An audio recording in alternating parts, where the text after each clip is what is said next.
Welcome back. Today we are making scones. Let's get baking. Start with 250 grams of self-raising flour. Up next is 75 grams of unsalted butter. Make sure they are cold and also dice them for easier mixing.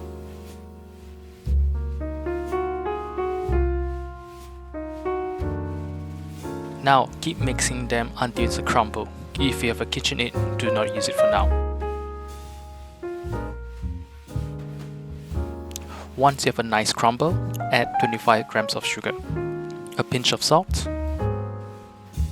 Now add 100 milliliters of milk and make sure it's at room temperature. Now keep mixing it. It should be done within a minute if you're using hands. If you're using a KitchenAid, use a K-Pizza with low speed.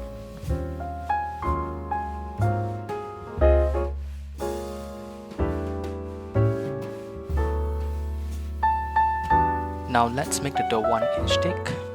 Now let's take a 6 cm fluted to cut. Now during cutting, do not cut and twist the cutter, or it will fail to rise during baking. Just push the cutter fully down.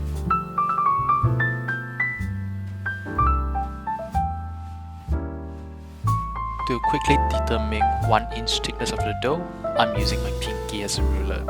This is what I usually do with leftover dough that cannot be cut.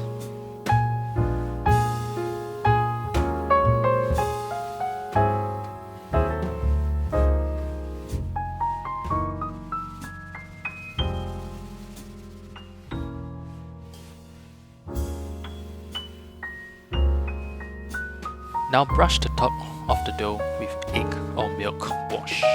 If you want a crispy and brown sheet, go for the egg wash. For milk wash, you'll get a shiny and softer crust. In this case, I use an egg wash. Once the wash is done, let's bake it at 180 Celsius for 20 minutes. And please remember to preheat your oven. Now for the last part, serve the scones with whipped cream and jam of your choice. Enjoy!